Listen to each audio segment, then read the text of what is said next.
করলি না, কান দিলাম কানের নিয়ামত পাইয়া শুকরিয়া আদায় করলি না, অন্তর দিলাম বোঝার জন্য। বান্দা একবার তাকায়া দেখ কত মাখলুক দুনিয়াতে আমি পাঠাইছি, গরু ছাগল কীট পতঙ্গ বেড়া বকরি যা দেখি না, এমনকি ফেরেশতা সহ কোন প্রাণীকে আমি আল্লাহ বুঝার ক্ষমতা দেই নাই রে, ভালো মন্দ বোঝার ক্ষমতা দেই না। ফেরেশতারে দিছি শুধু ভালো বোঝার জন্য, সে শুধু ভালো বুঝে। ইবলিস শয়তান শুধু খারাপ বুঝে, খালি খারাপ বুঝে। পশু পাখি, চতুষ্পদ জানোয়ার, এরা কিন্তু ভালো মন্দই বোঝে না, এরা কোনোটাই বোঝে না। আরেকজনের জমি খাইলে অপরাধীটা কি গরু ছাগল বুঝে? কথা হয় না। গরু ছাগলের মধ্যে কোনো বৈধতা আছে, বিবাহ বন্ধন আছে, কথা হয় না দি, হালাল হারাম আছে, তাদের মধ্যে এটা নাই, কারণ তারা বুঝে না। আল্লাহ বলেন তোরে চক্ষু দিলাম বান্দা, তোরে কান দিলাম, এমনকি যেই নিয়ামতটা আমি তোরে দিছি বুঝার মতো ক্ষমতা কোনো প্রাণীকে আমি দেই নাই, কোনো চতুষ্পদ জানোয়ারকেও দেই নাই। তোরে দিছিলাম ভালো মন্দ বুঝার ক্ষমতা। এতগুলো নিয়ামত পাইয়া যেহেতু আমি আল্লাহ রে তুই বুঝলি না, চিনলি না, তুই তো মানুষ হতে পারস না। উলাইকা কাল আনআমি বাল হুম আদাল। আল্লাহ বলেন তোরা চতুষ্পদ জানোয়ারের চেয়েও আরো নিকৃষ্ট। এই জন্য মানুষ হলো দুই প্রকার। বলুন মানুষ কয় প্রকার? একদল মানুষ আল্লাহর সৃষ্টি জগতের শ্রেষ্ঠ, মানুষের সম্মান আর মর্যাদা আকাশচুম্বী, ফেরেশতাদের চেয়ে সম্মান বেশি। ওয়ালাকাদ কাররামনা বানি আদম, সমস্ত সৃষ্টি জগতের মধ্যে মানুষের সম্মান বেশি। এটা হলো একদল মানুষ, যেটা আল্লাহর আদালতের মানুষ। আরেকটা মানুষ হলো চতুষ্পদ জানোয়ারের সমান না, চতুষ্পদ জানোয়ারের চেয়েও নিকৃষ্ট। এক কথা কি বুঝতেন? আল্লাহ কি চতুষ্পদ জানোয়ারের সমান কইছে না এর চেয়ে নিকৃষ্ট? এর চেয়ে নিকৃষ্ট। কারণ চতুষ্পদ জানোয়ার অপরাধ করে না বুঝা, না যাই না। মানুষ তুই অপরাধ করস বুঝা শুই না ঠান্ডা মাথায়, তাই তুই আর গরু ছাগল সমান না, তুই চতুষ্পদ জানোয়ারের চেয়ে নিকৃষ্ট। এখান থেকে স্পষ্ট কথা, আল্লাহর হুকুম যদি মানি, আল্লাহর হুকুম মাইনা যদি জীবন যাপন করি, এই জমিনে তাই আল্লাহর খাইয়া আল্লাহর পয়রা যদি আল্লাহর গোলামি করি, আমরা হব সৃষ্টির শ্রেষ্ঠ মানুষ। যদি গোলামি না করে মন গড়া জিন্দিগি চালাই, আমরা হব চতুষ্পদ জানোয়ারের চেয়ে নিকৃষ্ট। আমি আপনি যতই ইবাদত বন্দেগী করি, যতই ইবাদত বন্দেগী করি, তাহাজ্জুদ করতেছেন, আপনার খাজা হয় না। আপনি এত আমল করেন, হালাল হারাম মাইন আপনি চলতেছেন, সর্বদিক দিয়ে আপনি ঠিক আছে, এরপরও আপনার ইবাদতের দ্বারা জান্নাত পাবেন এটা আশা করা যায় না। ইবাদতের দ্বারা কি জান্নাত পাওয়া যাবে? জান্নাত পাওয়া যাবে আল্লাহর দয়া এবং মায়া। মানে এটা প্রশ্ন হইতে পারে। প্রশ্ন হইল তাইলে এত ইবাদত বন্দি করার দরকার কি? তাহাজ্জুদ পড়ার দরকার কি? আল্লাহর হুকুম মানার দরকার কি? রাসূলের তরিকা মানার দরকার কি? আল্লাহ তো জান্নাত দিলে দয়া মায়া করে দিব। তাইলে ইবাদত বন্দি করে লাভটা কি? লাভটা হইল,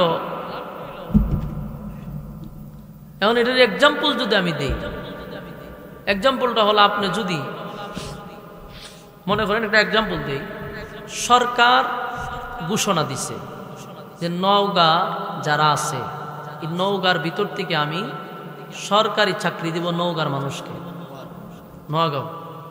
নোয়াগাঁওর মানুষকে আমি সরকারি চাকরি দিব। মনে করেন ধরে নেন একটা ঘোষণা দিছে ডক্টর ইউনূস যে আমি নওগাঁর মানুষকে সরকারি চাকরি দিব।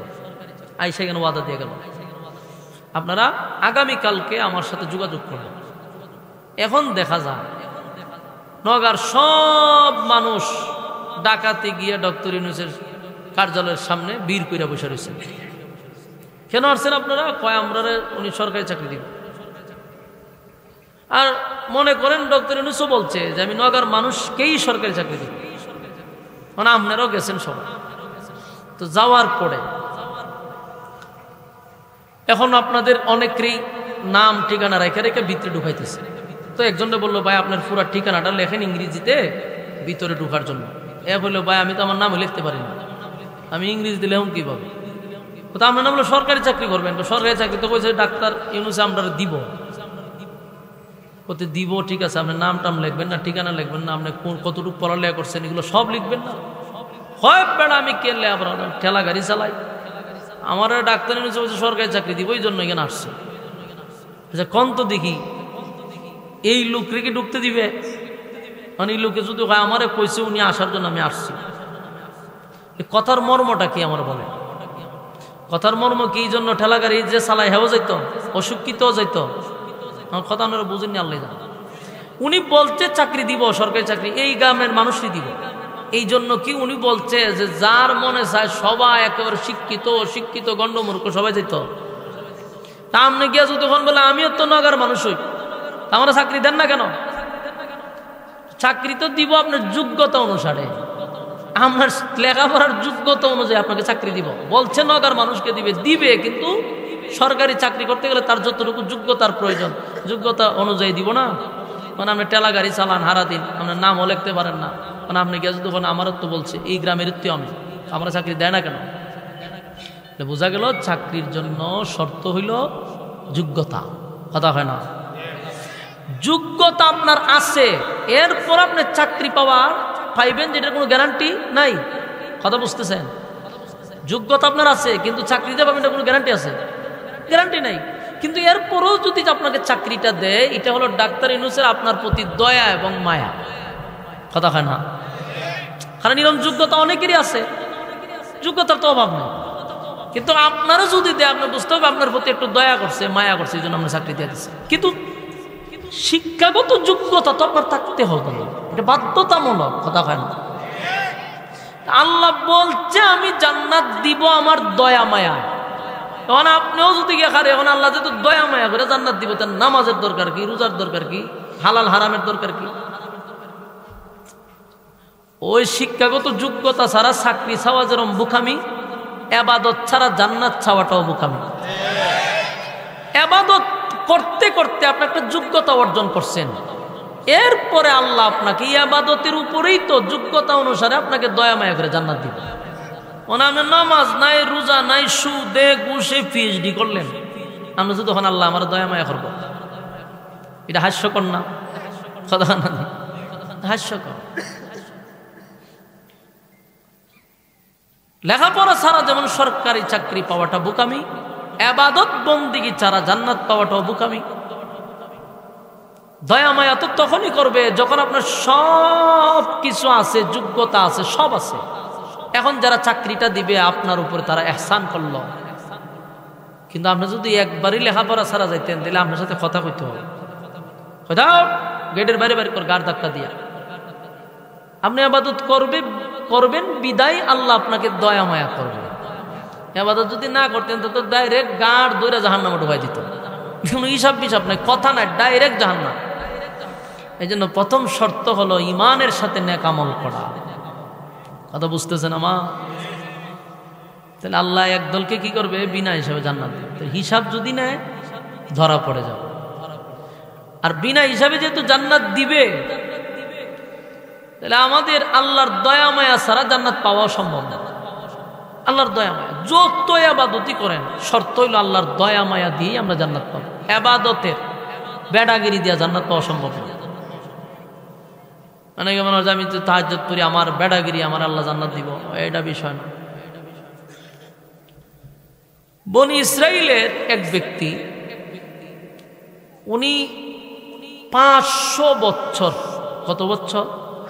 500, তখন তো হায়াত অনেক লম্বা ছিল এদের। 500 বছর একা দ্বারা আল্লাহর ইবাদত করছে, গোলামি করছে।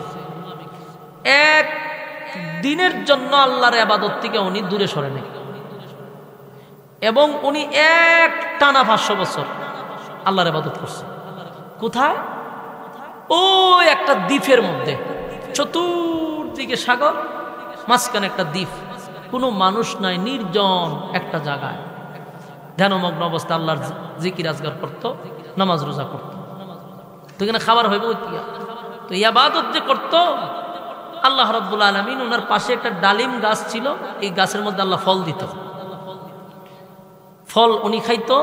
আর চতুর্দিকে যেহেতু সাগর, এটার পানি তো লবণাক্ত, মিষ্টি পানি পাওয়া তো প্রশ্নই আসে না। কিন্তু ওনার পাশেই আল্লাহ আঙ্গুলের ছিদ্রের মতো একটা ছিদ্র দিয়ে মিষ্টি পানি দিত। এই আবেদ ব্যক্তি উনি ডালিম ফল খাইত আর মিষ্টি পানি পান করত, এই হলো তার খাবার।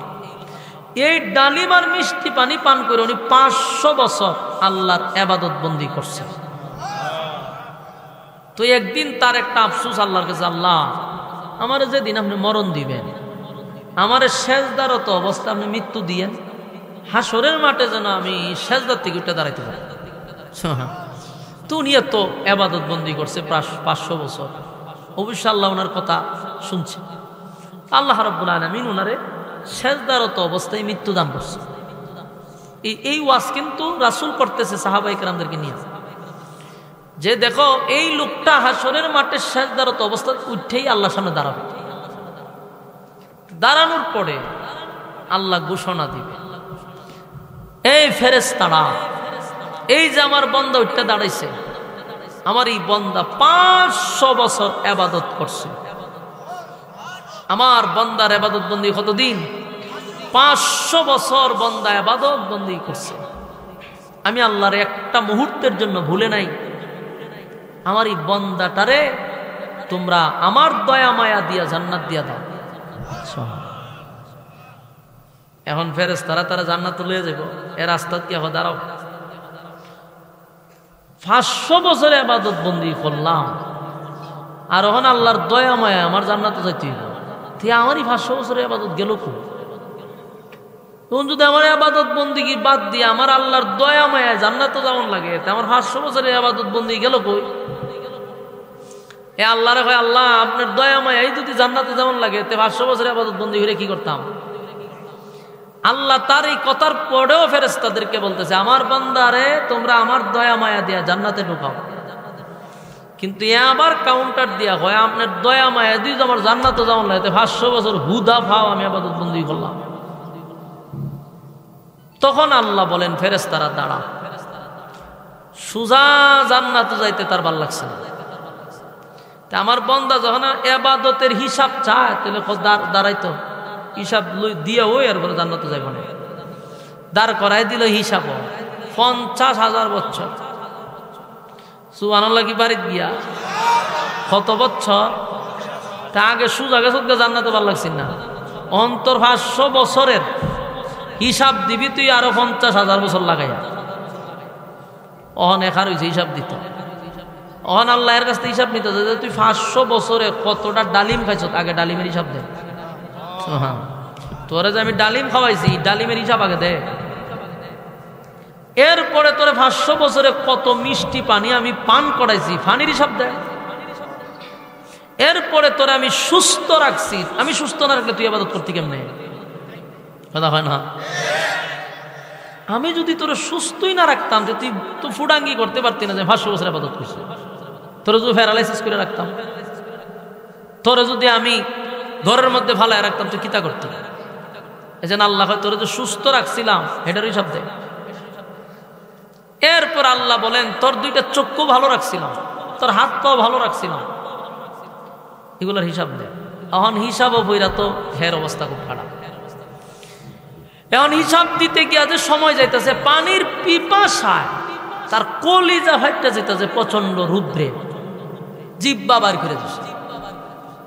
এখন সে কয় হিসাব দিমু পর আগে একটু পানি পান করা, একটু পানি পান করা।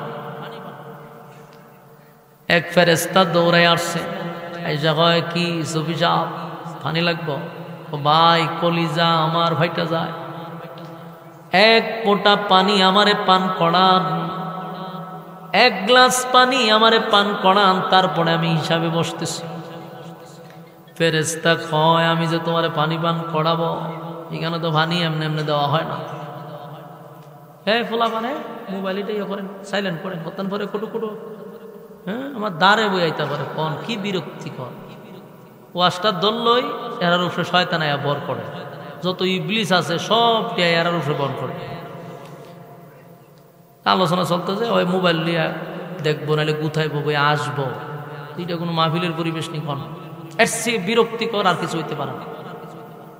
আপনি যদি এখানে বসতেন আর আমি এখানে বই হাসিটা দিতাম, তো আপনার মন চাইতো আমার ভিটাইতেন, বুঝছেন নি? তো এটা অন্ত আপনি তো বই রয়েছেনি কেন? আপনি তো আর এখানে বইছেন না। মনোযোগ দিয়ে শোনেন না, বিরক্ত হইতেছেন আপনারা? বিরক্ত হলে আমার কি করার আছে পঞ্চায়েত?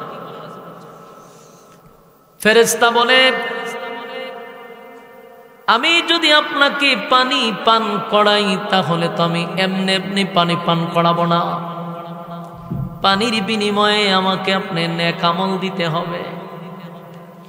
ফেরেশতা বারবার বলে, এক গ্লাস পানি দিতে গেলে আমাকে আপনি 500 বছরের নেকি দিতে হবে। ওই যে ব্যক্তি 500 বছর ইবাদত করছে হেতে জিব্বা বেরিয়েছে পানির লেগে।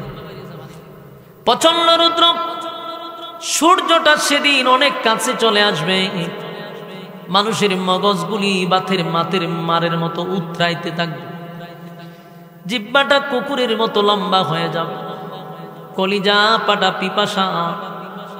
তখন ওই লোক বলল, আমি এক গ্লাস পানি চাই, আমার কলিজা ফেটে যায় রে। ওই লোকে বলে 500 বছরের ইবাদত লাগবে। এবার ওই ব্যক্তি বলে, ঠিক আছে, তাহলে আমি তোমারে 250 বছরের ইবাদত দেই, তুমি আমারে আধা গ্লাস পানি দাও। আধা গ্লাস পানি কত বছরের ইবাদত? অথচ আমরা কত পানি মিনিটে মিনিটে পান করি, সেই পানিরও হিসাব নেওয়া হবে। আমরা তো পানি পান করি, একবারও চিন্তা করি না এই পানির কত দাম। হাসরের মাঠে 1 ফোঁটা পানির জন্য মানুষ পাগল হয়ে যাবে, পানি দেওয়া হবে না। এই লোকটা এত কষ্টের ইবাদতের নেকি জিবরাইল ফেরেশতাদেরকে দিয়া দেয়। ফেরেশতারা রে, আধা গ্লাস পানির বিনিময়ে আমি তোমারে 250 বছরের ইবাদত দিয়া দিব। আধা গ্লাস পানি দেওয়ার পরে 250 বছরের ইবাদত তার আমল নামার থেকে কেটে নিল। আর রয়েছে কতটুকু? আর 250 বছরের ইবাদত আছে। কিন্তু এই পানি পান করার পরে তার ঠোঁটেও লাগে নাই, জিহ্বাও ভিজে নাই, কারণ শত শত বছরের পানির পিপাসা কি আধা গ্লাস পানি নিমেষেই শেষ হয়। এই লোক তো আফসোস করতেছে, হায় আফসোস, আধা গ্লাস পানি পান করলাম, 250 বছরের ইবাদত নাই, কিন্তু পানির পিপাসা তো আমার কলিজা ফেটে যায় রে, পিপাসা তো নিবারণ হইল না। এবার ফেরেশতাকে ডাক দেয়া কয়, বাইরে দাও না আরো 1 গ্লাস পানি, আর 1 গ্লাস লাগলে আরো 500 বছর লাগবে। কয় আমার কাছে আছে 250 বছরের ইবাদত, এই 250 বছরের ইবাদত নিয়ে যাও, আমারে পানি দাও, পানি দাও।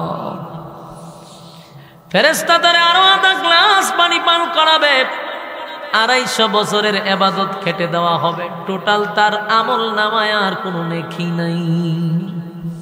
ওই যে নেকির বড়াই দেখাইছিল, নেকির বেটাগিরি দেখাইছিল।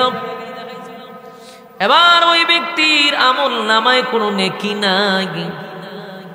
এখন এই 1 গ্লাস পানি পান করে কি পিপাসা যাইব? পানির পিপাসাই রয়ে গেল, কিন্তু মাঝখান দিয়া 500 বছরের ইবাদত তার আমল নামার থেকে কেটে গেল। এবার সে কান্দের কয়, হায় রে, সোজা হিসাব ছিল জান্নাতে যাব, আল্লাহর দয়া মায়া দিছিল আমারে সোজা জান্নাতে ঢুকাইয়া, ইবাদতের ভরাই করে এখন আমি 1 গ্লাস পানির কাছেই 500 বছরের ইবাদত বিক্রি করে দিলাম। আর আমার মালিক আমারে কত পানি পান করাইল, তাহলে প্রতি গ্লাসে যদি 500 বছরের ইবাদত হয়, কত হাজার লিটার পানি আমরা পান করছি। সুবহানাল্লাহ বাড়ি দিয়া। আর যুবক ভাইয়েরা, কি পরিমাণ পানি আমরা পান করলাম, কি পরিমাণ পানি আল্লাহ আমাদেরকে পান করাইল। এবার আসুন, এই মুরব্বী তো 500 বছরের ইবাদত দিয়া দিল পানির বিনিময়ে, এখন বাকি হিসাব তো তার রয়ে গেল। আল্লাহ জিগায় ঘটনা কি? আল্লাহ 1 গ্লাস পানি 500 বছরের ইবাদত দিয়া কিনছিলাম, খাইলাম কিন্তু আমার পিপাসা নিবারণ হয় নাই। এবার আল্লাহ বলে বান্দা শুন, তোর পিপাসা নিবারণ করতে গেলে হাজার হাজার কোটি বছর এবাদত কইরাও পানির পিপাসা নিবারণ করতে পারবি না। তুই যদি কয়েক কোটি বছরও বাঁচতি আর সব এবাদত দিয়া পানি কিনতি, তারপরও তোর পিপাসা নিবারণ হবে না। তাহলে বলুন, এবাদত দিয়া কি জান্নাতে যাওয়া সম্ভব? তবে এবাদত না করলে জান্নাতের আশাও করা যাবে না। তাই এবাদত করব আর বলবো আল্লাহ আমার টুটা ফাটা আমল, আমি জানি আমি এই আমলের যোগ্য না। আল্লাহ আমি যতটুক এবাদত করতে পারছি, আপনি মালিক আমারে এই আমলগুলি কবুল করে আপনার দয়া মায়া দিয়ে আমার জান্নাত দান করেন। এবং দোয়ায় বলতে হবে আল্লাহ আমারে বিনা হিসাবে আপনি জান্নাত দেন, বিনা হিসাবে। কারণ মালিক যদি হিসাব চায় রে, হিসাব দেওয়ার যোগ্যতা পৃথিবীর কারো নাই, নবী রাসূলগণেরও নাই।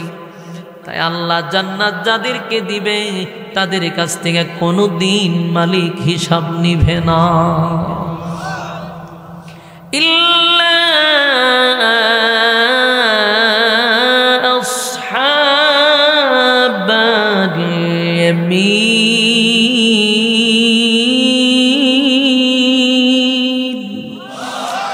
আল্লাহ বলেন আসহাবে ইয়ামিন যারা বিনা হিসাবে জান্নাত পাবে তারা। যুবক ভাইরা, তিনটা দল হবে হাসরের মাঠে, তিনটা দল। একটা দলকে মালিক বিনা হিসাবে জান্নাত দিবে, আর একটা দলকেও জান্নাত দিবে, হিসাব নিবে না। কিন্তু প্রক্রিয়াটা হবে ডানপন্থী আর বামপন্থীর মতো। একটা দলকে ডান হাতে আমলনামা দিবে রে, আর একটা দলকে বাম হাতে আমলনামা দিবে। বামপন্থী যারা আমলনামা যাদেরকে বাম হাতে দেওয়া হবে, আল্লাহ তাদের কাছ থেকে হিসাব নিবে। হিসাব নিতে গিয়ে আটকা পড়ে যাবে। আমার যুবক ভাইরা বলুন, হিসাব সারা কি মালিক সাইরা দিব? কথা হয় না। পাই পাই করে হিসাব নেওয়া হবে। কুল্লু নাফসিম বিমা কাসাবাত রহিনা, প্রত্যেকটা মানুষ তার কৃতকর্মের জন্য আল্লাহর সামনে দাঁড়াইয়া জবাব দিতে হবে। এই হিসাব ছাড়া কেউ সামনে আগাইতে পারবে না। হিসাব দিতে হবে গো, হিসাব দিতে হবে। আল্লাহ বলেন আমি সেই দিনের বিচারক হব যেই দিন ইনসাফের বিচার চলবে, কোনো বেইনসাফি বিচার চলবে না। দুনিয়ার জমিনে যারা বেইনসাফি বিচার করছে সবাইকেই বলে রাখা দরকার, জেনে রাখা দরকার। এ বেইনসাফিওয়ালা বিচারক, ভালো করে শুন, আল্লাহ কিন্তু ইনসাফের বিচার করবে, মালিক ইনসাফের বিচার করবে। দুনিয়াতে যারা বেইনসাফি করছ, ইনসাফওয়ালা বিচারকের কাছে ধরা পড়বা। আল্লাহ কিন্তু সেদিন ইনসাফের বিচার করবে, কোন বেইনসাফি বিচার করবে না। তাই আল্লাহ রাব্বুল আলামিন বলেন বান্দারে, আমি আল্লাহ পাই পাই করে তোর কাছ থেকে হিসাব নিব, তুই বুঝা শুই না আমার সামনে দাঁড়া। এই দুনিয়ার জমিনে আমরা যারা মন গড়া জিন্দেগি চালাই, যেমনে মনে চাই এমনে চলি, আমরা লাগামহীন জিন্দেগিতে আমরা আছি, যেমনে মনে যেমনে চলতেছি। ওয়াজ মাহফিলে কাজ হয় না, মসজিদের মিম্বরে বৈশা উলামায়ে কেরাম বুঝায়, তাও কাম হয় না। এত বোঝানোর পরেও কাজ হয় না কেন রে? বুঝতে হবে কপাল তো পুড়ছে, আমার কপাল পুড়ছে। এত ওয়াজ নসিহত শোনার পরেও আমার কেন হেদায়েত হয় না? আমি কেন সঠিক রাস্তায় চলতে পারি না? নির্ঘাত আমার মোহর মারা হইছে আমার কপালে। আবু জাহেলরে যেমন নবী বুঝাইতো, বারবার আবু জাহেলের দরজায় গিয়া নবী দাঁড়াইত। নবী আবু জাহেল রে এত বুঝাইত, এত মুজিজা আবু জাহেল দেখছে যা কোনো বেঈমান দেখে নাই। আবু জাহেল যেই পরিমাণ মুজিজা দেখছে, এত কিছু করার পরেও আবু জাহেল কিন্তু হেদায়েত পায় নাই। কারণ আল্লাহ তারে মোহর মাইরা দিছে, হেদায়েত দিবে না, হেদায়েত পাবে না। আমাদের মধ্যে বহু মানুষকে ওয়াজ মাহফিলের মাধ্যমে বোঝানো হয়, বহু মানুষকে মসজিদের ইমাম সাহেব মিম্বরে বৈশা বোঝায়, তাবলীগের বায়েরা বোঝায়, মাহফিলের মানুষে আইসা হুজুররা বোঝায়। সব জায়গার ওয়াজ নসিহত শুনে বিন্দু পরিমাণ লোকটা পরিবর্তন হয় না। আজি নিরঙ্গ পরিবর্তন হয় না। এ যেমন তেরা এ তেরা হইতে হয়, এর সোজা হয় না। সোজা হবি না এমনটা না, কিন্তু বাইচা থাকতে হইলি না। কথা ঠিক নেই, হইবি কিন্তু কোন সময় মরলে পরে সোজা হইবি। সাপ কিন্তু মরার আগে কোনো সময় সোজা হয় না, খেয়াল করে দেখেন। একবারে সোজা হইতো না, কিছু সাইড হইলে হ্যাঁ বেখা থাকবে। একবারে সোজা হইয়া সাপ কোনো সময় যায় না, একটু হইলে বেখা তেরা হইয়া যায়। তো এক সাপ আর এক ব্যাঙের খুব বন্ধুত্ব আছে। তো দুইজনে মিল্লা যখন বৈশা রয়েছে, দোস্ত সব ভালোই লাগে তোর, একবারে খারাপ না, কিন্তু তুই যে বেখা তেরা ওই আডস, সোজা হয়ে আটতারস না। ওই ব্যাঙে সাপরে বুঝাইতেছে তুই আটার সময় সোজা ওই আটবি, তুই বেখা তেরা ওই আডস খা, এটার জন্য তোর খুব খারাপ লাগে। সাপর এটা মেজাজ গরম হয়, তুই আমার নিয়ে ইনসাল করা শুরু করছিস। আমি বেখা তেরা ওই আডিয়া তোর দিকে তুই খেয়াল খরচ কেটে হয় না, এটা আমার কাছে খুব ঘৃণা করে। তুই যে ফমর ভাঙ্গা তেরা ভাঙ্গা ওই আডস, সোজা ওই আট। সাপের এটা খুব মাইন্ডে লাগছে। সাপে ব্যাং রে হাত করে ধরতে চাইছে, আর ব্যাঙে লাভ দিয়ে ফিরে আছে গিয়া কুফের ভিতরে। বিষাক্ত সাপগুলা কিন্তু আবার ফানিতে নামে না, তাই কুফের উপরে বৈশা হয় উঠ। ব্যাঙ্গে হয় রে বেকার করে বেখা, আমি কি তোরে খারাপ কথা কইছিলাম? তুই যে আমার দৌড়াইয়া কুফের ভিতরে ফালাইলি, আমি তোর কি খারাপ কথা কইছিলাম? তুই সুজই আটবি, এই কথাটা তো আমি কইছি। তুই যে হয় না আমার দরবার লাগে বইরিস কুফের মাঝখানে, আমি উঠতাম না, আমি নিচে আছি। তুই কতক্ষণ এই কুফের উপরে দাঁড়ায় থাকতে পারো সেটাও আমি দেখব। ব্যাং তো সাপে তো হেরে দৌড়ায় নিচে লামাইছে, ব্যাঙেও জানে নিচে নামবে না, তাই যতক্ষণ এর সেতানি যায় নিচ থেকে হেরে সেতাইতেছে, আরো ফুসফুস করতেছে সাপে। ওখান থেকে বইয়া বইয়া হয় বেখা সুজে আডস না গা, পালা কথা বলছি তোর ভাল লাগে না, মানে যতক্ষণ এর সেত তুলানি যায় তো সাপে ফাঁত ফাঁত করতেছে। ব্যাঙেও খুব বই পাইতেছে যে যদি উড়িতে তোমার খাইয়া লাগবে, তাই ব্যাঙে চুপ করে বসে দিচ্ছে। হ্যাঁ যে ফাত ফাত ফাত ফাত করে, ওই ফাঁসে দিয়ে একটা রাস্তা আছে, এক বেচারা গরু টুরু লইয়া যেতেছে বাড়িতে। ফাত ফাত শূন্য যিনি গরু রাখে অথবা গরু মাঠে ছড়ায়, এরা তো একটা লাঠিতে সবসময়। এই লাঠি লইয়া যখন যাইতেছে আর উনি ফাত ফাত করতেছে, বুঝছে যেখানে উনি সাপ আছে। তো এই সাপের আওয়াজ না হেও সাপে তুকাইতেছে, খুই আছে রে গুরু টুরু ভালা, এই সাপের পিছনে লাগছে। পরে গিয়া দেখি কুফের কাছে এইভাবে হনা দুইরা ফুট ফুট করতেছে। আর এমনি এই রাখাল যে গুরু রাখাল একবারে গাঁড় বরাবর একটা খেচ্ছে, যৎকান শক্তি আছে খেচ্ছে ইচ্ছা মতো খেচ্ছে। এটা আরো কয়েকটা খেচ্ছে, জাগাত মারে লিছে মাইরা এটার লেজো দিয়ে টাইন আনছে, রাস্তার মধ্যে সোজা করে তুইছে, একবারে সোজা করে তুইছে।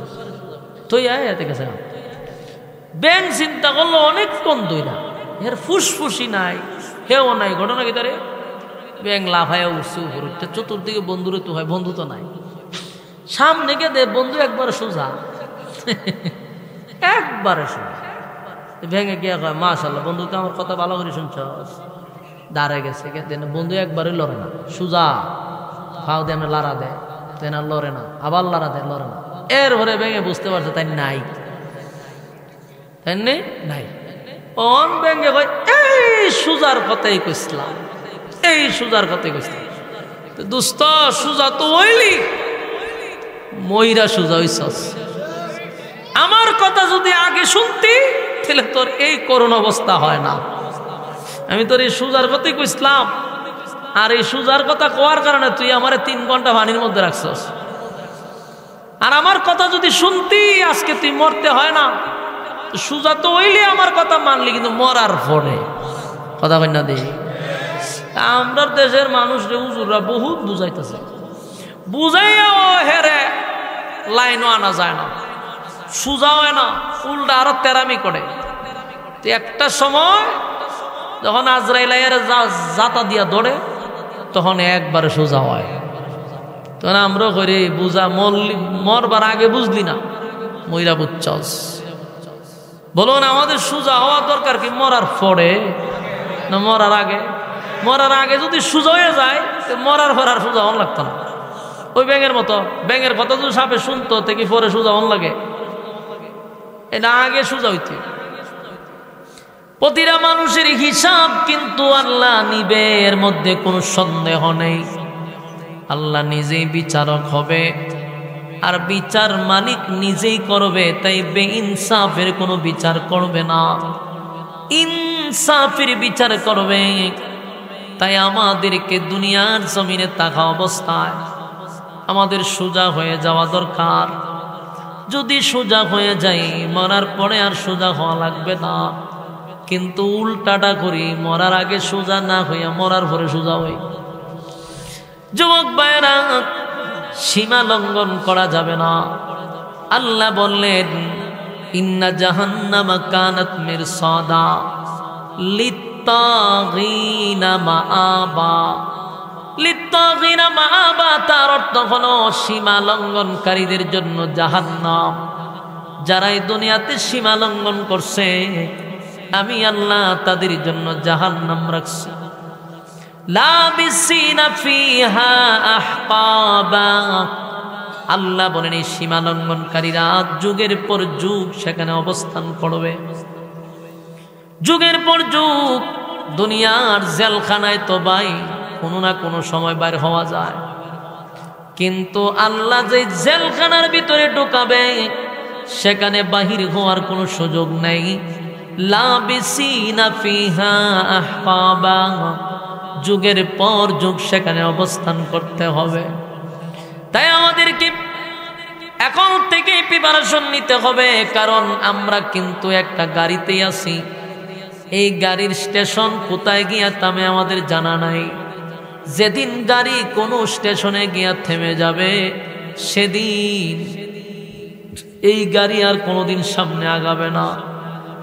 একবার যেখানে বন্ধ হবে আর সামনের স্টেশনে যাওয়ার কোনো সুযোগ নেই।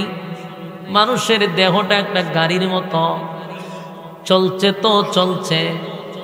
যেদিন মালাকুল মউত আজরাইল আসবে সেদিন সেই দেহ বন্ধ করে দিবে, আর কোনো দিন দেহ চলবে না।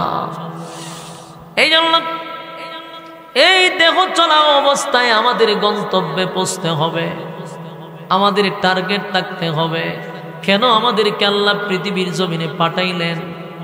আল্লাহ কি আমাদেরকে অনর্থক পাঠাইছেন? কথা হয় না। মালিক আমাদেরকে অনর্থক পাঠায় নাই। আফাহাসিবতুম আন্নামা খালাকনাকুম আবাসাও ওয়া আন্নাকুম ইলাইনা লা তুরজাউন। মালিক আমাদেরকে অনর্থক বানায় না, অকারণে বানায় না, নিজ প্রয়োজনে বানায় নাই। কেন রে বান্দা, একবারও কি আমার মাথায় ঢুকে না? একবারও কি আমি বুঝি না? আমার মালিক আসমান জমিন বানাইল, সূর্য চন্দ্র বানাইল, গ্রহ নক্ষত্র বানাইল, সব বানাইয়া আল্লাহ ঘোষণা করে দিল সমগ্র সৃষ্টি জগৎ আমি বানাইছি মানব তোর গোলামির জন্য। জুরে কোন সুবহান। মানুষ মাত্র 3.5 হাত লম্বা। এই 3.5 হাত মানুষটার জন্য সূর্য মানুষের গোলামি করে, চন্দ্র মানুষের গোলামি করে, জমিন মানুষের গোলামি করে, আসমান মানুষের গোলামি করে, গাছ নদী নালা খাল বিল কীট পতঙ্গ মানুষের গোলামি করে। আল্লাহ বলেন সব বানাইলাম মানব তোর গোলামের জন্য, তোরে বানাইলাম শুধু আমি আল্লাহর গোলামির জন্য। ওমা খালাকতুল জিন্না ওয়াল ইনসা ইল্লা লিয়াবুদুন। মানব এবং দানব দুইটা জাতিরে আমি বানাইলাম শুধুমাত্র কেবলমাত্র আমি আল্লাহর গোলামির জন্য। বান্দা তুমি কি একবারও বুঝো না আমার মালিক কেন আমাদেরকে পাঠাইল? গোলামির জন্য। গোলামি বাদ দিয়া মন গড়া জিন্দেগি চালাইলাম, যেমনে মনে চাই এমনে চললাম। আল্লাহ কি আমরারে অনর্থক বানাইছে না গোলামির জন্য? গোলামির জন্য বানাইছে, আমরা চলতেছি মন গড়া, মালিকের গোলামি বাদ দিয়া দিছি। আপনাদের কি মনে হয় আমার মালিক আমাদেরকে ছেড়ে দিবে? কথা হয় না, আমার মালিক কাউরে ছেড়ে দেয় না গো, মালিক কাউরে ছেড়ে দেয় না। মালিক বারবার ছাড় দেয় কিন্তু সাইরাত দেয় না। আল্লাহ কয় আমার দেওয়া নিয়ামত খাইবি, আমার জমিনে চলবি, আমার জমিনে তাইকা আমার নাফরমানি করবি, মনে মনে যেমনে চাই এমনি তুই চলবি, আর তোর যা মনে চায় তা তুই করবি। আমি আল্লাহ তোরে ছেড়ে দিব, এটা তো ইনসাফ হয় না। আল্লাহ বলেন আমি ছেড়ে দেই না, ছাড় দেই। ইন্না জাহান্নামা কানাত মিরসাদা। এই শুন বান্দা, আমার জাহান্নাম তোরে ধরার জন্য উৎ পাইতা বসে রয়েছে। আমার জাহান্নাম তোরে ধরার জন্য উৎ পেতে বসা, কারণ তুই সীমা লঙ্ঘনকারীদের অন্তর্ভুক্ত। যেমনে মনে চাই এমনে চলছস, আমার খাইয়া আমার পয়রা আমার জমিনে হাইটা আমারই নাফরমানি করলি, আর মনে মনে ভাবতেছ আমি তোরে ছাইরা দিব। না বন্দা, আমি ছেড়ে দেই না, আমি ছাড় দেই। ছাড় কেন দেই? বান্দা তোর হায়াত পর্যন্ত তুই শুধরায়া যা। যদি মরার আগেও তুই জীবনের সব ছেড়ে দিয়া আমি আল্লাহর শরণাপন্ন হয়ে যাস, ওয়াদা দিলাম বান্দা আমার নাম রহমান, আমার মায়া দয়া বেশি, আমার মায়া দয়া বেশি গো। ওয়াদা দিলাম বান্দা তোর জিন্দেগির গুনাহ আমি মাফ করে দিব, কিন্তু থেরামি করবি না। আমার জমিনে তাইকা আমার খাইয়া আমার পয়রা বুক ফলায়া হাঁটবি না, জমিনের মধ্যে মাতব্বরি করবি না, মানুষের হক নষ্ট করবি না, মানুষের উপর জুলুম করবি না, বাক শক্তি নষ্ট করবি না। জুলুম আমি আল্লাহ বরদাস্ত করি না।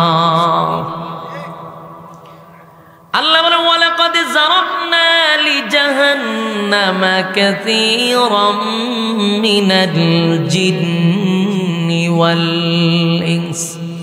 আল্লাহ এখানে বলেন বহু মানুষ এবং বহু জিনকে আমি সাইজ করব, জনমের সাইজ করব, আগুন দিয়া তোদেরকে জ্বালাবো আর পোড়াবো। এই কথা আল্লাহ নিজেই বলে দিল, ওয়ালাকাদ যারাবনা লিজাহান্নামা কাসীরাম মিনাল জিন্নি ওয়াল ইনস। আল্লাহ বলেন জিন এবং মানুষকে আমি আগুন দিয়া জ্বালাবো আর পোড়াবো। এর দ্বারা বোঝা যায় রে আমার মালিক ছেড়ে দিবে না। কেন সাইজ করবে? লাহুম কুলুবুন লা ইয়াফকাহুনা বিহা ওয়া লাহুম আ'য়ুনুন লা ইউবসিরুনা বিহা ওয়া লাহুম আযানুন লা ইয়াসমাউনা বিহা। আল্লাহ রাব্বুল আলামিন বলেন চোখ দিয়েছিলাম দেখার জন্য, কান দিয়েছিলাম শোনার জন্য, অন্তরটা দিছিলাম ভাবার জন্য। কি দেখার কথা ছিল রে বান্দা? কি দেখলি? আমি আল্লাহ কিন্তু ভুলে যাই নাই। কি শোনার কথা ছিল বান্দা? কি শুনলি? আমি আল্লাহ তোরে কান কেন দিছিলাম, আর এই কান কোন কাজে ব্যবহার করলি? অন্তরটা দিছিলাম ভাবার জন্য। কি ভাবার কথা ছিল? কি ভাবলি? নিজে নিজে আপনারা অঙ্ক মিলায়া দেখেন। চোখ দিয়া কি দেখছেন, কান দিয়া কি শুনছেন, অন্তর দিয়া কি ভাবলেন? আল্লাহ বলেন চোখের নিয়ামত পাইয়া নিয়ামতের শুকরিয়া আদায় করলি না। কান দিলাম, কানের নিয়ামত পাইয়া শুকরিয়া আদায় করলি না। অন্তর দিলাম বোঝার জন্য। বান্দা একবার তাকায়া দেখ কত মাখলুক দুনিয়াতে আমি পাঠাইছি। গরু, ছাগল, কীট পতঙ্গ, বেড়া, বকরি, যা দেখি যা দেখি না, এমনকি ফেরেশতা সহ কোনো প্রাণীকে আমি আল্লাহ বুঝার ক্ষমতা দেই নাই রে, ভালো মন্দ বোঝার ক্ষমতা দেই না। ফেরেশতারে দিছি শুধু ভালো বোঝার জন্য, সে শুধু ভালো বুঝে, ভালো বুঝে। ইবলিস শয়তান শুধু খারাপ বুঝে, খালি খারাপ বুঝে। পশু পাখি, চতুষ্পদ জানোয়ার, এরা কিন্তু ভালো মন্দই বোঝে না, এরা কোনোটাই বোঝে না। আরেকজনের জমি খাইলে অপরাধীটা কি গরু ছাগল বুঝে? কথা হয় না। গরু ছাগলের মধ্যে কোনো বৈধতা আছে, বিবাহ বন্ধন আছে, কথা হয় না দি, হালাল হারাম আছে, তাদের মধ্যে এটা নাই, কারণ তারা বুঝে না। আল্লাহ বলেন তোরে চক্ষু দিলাম বান্দা, তোরে কান দিলাম, এমন কি যে নিয়ামতটা আমি তোরে দিছি বুঝার মতো ক্ষমতা কোনো প্রাণীকে আমি দেই নাই, কোনো চতুষ্পদ জানোয়ারকেও দেই নাই। তোরে দিছিলাম ভালো মন্দ বুঝার ক্ষমতা। এতগুলো নিয়ামত পাইয়া যেহেতু আমি আল্লাহ রে তুই বুঝলি না, চিনলি না, তুই তো মানুষ হতে পারস না। উলাইকা কাল আনআমি বাল হুম আদাল। আল্লাহ বলেন তোরা চতুষ্পদ জানোয়ারের চেয়েও আরো নিকৃষ্ট। এই জন্য মানুষ হলো দুই প্রকার। বলুন মানুষ কয় প্রকার? একদল মানুষ আল্লাহর সৃষ্টি জগতের শ্রেষ্ঠ, মানুষের সম্মান আর মর্যাদা আকাশচুম্বী, ফেরেশতাদের চেয়ে সম্মান বেশি। ওয়ালাকাদ কাররামনা বানি আদম, সমস্ত সৃষ্টি জগতের মধ্যে মানুষের সম্মান বেশি। এটা হলো একদল মানুষ, যেটা আল্লাহর আদালতের মানুষ। আরেকটা মানুষ হলো চতুষ্পদ জানোয়ারের সমান না, চতুষ্পদ জানোয়ারের চেয়েও নিকৃষ্ট। কথা কি বুঝতেন? আল্লাহ কি চতুষ্পদ জানোয়ারের সমান কইছে না এর চেয়ে নিকৃষ্ট? এক চেয়ে নিকৃষ্ট। কারণ চতুষ্পদ জানোয়ার অপরাধ করে না বুঝা, না যাই না। মানুষ তুই অপরাধ করস বুঝা শুই না ঠান্ডা মাথায়, তাই তুই আর গরু ছাগল সমান না, তুই চতুষ্পদ জানোয়ারের চেয়ে নিকৃষ্ট। এখান থেকে স্পষ্ট কথা, আল্লাহর হুকুম যদি মানি, আল্লাহর হুকুম মাইনা যদি জীবন যাপন করি, এই জমিনে তাই আল্লাহর খাইয়া আল্লাহর পয়রা যদি আল্লাহর গোলামি করি, আমরা হব সৃষ্টির শ্রেষ্ঠ মানুষ। যদি গোলামি না করে মন গড়া জিন্দিগি চালাই, আমরা হব চতুষ্পদ জানোয়ারের চেয়ে নিকৃষ্ট। মানে আপনারা কোনটা হইবেন? সৃষ্টির শ্রেষ্ঠ হইবেন না কুত্তা বিড়ার চেয়ে নিকৃষ্ট হইবেন? সৃষ্টির শ্রেষ্ঠ হইতে গেলে মালিকের গোলামি ছাড়া বিকল্প কোনো রাস্তা নেই। আমাদেরকে আল্লাহ বুঝার তৌফিক দান করুক। সম্মানিত সুধী, আপনারা এই 29 ডিসেম্বরের মাহফিল নিয়ে যে কি দ্বন্দ্ব আজকা, এই প্রোগ্রামটা অনেক কষ্ট কইরা সিপা চাপাদা ডুবাইতে হয়েছে আমরা হাফেজ ইদ্রিস খান সাহেবের কারণে। মারাত্মক ম্যাগনেট লোক, এমনভাবে সালিদা ধরে ছুটার কোনো সুযোগ নেই। সালিদা না ধরলে কিন্তু ছুটতে যেতাম, কিন্তু সালিদা ধরছে। আমার প্রোগ্রাম আজকে আরো 2টা, এই 2 প্রোগ্রাম অ্যাটেন্ড করতে হইব। তো এটা আমার দেওয়ার কোনো সুযোগ নাই। বারবার কইছি মাগরিবের পরে লোক হইতো না ভাই, আমার নিয়েন না, অনর্থক হয়। আপনি 10 মিনিট হলো কথা কইতে হইব। এই সালিদা দইরে আমার এখানে লই আইছে। যাই হোক, ইদ্রিস ভাই অনেক কষ্ট করছে আপনাদের জন্য, অনেক মেহনত করছে, আমার সাথে বারবার যোগাযোগ কইরা আমার লইয়াতে মাহফিল হয়েছে। এই জন্য আপনাদের প্রতি কৃতজ্ঞ। এবং যা শুনছেন, বলনেওয়ালা শুনলেওয়ালা উভয়কে আল্লাহ সহি আমল করার তৌফিক দান করে সকলে বলে আমিন। আসসালামু আলাইকুম ওয়া রাহমাতুল্লাহি ওয়া বারাকাতুহু।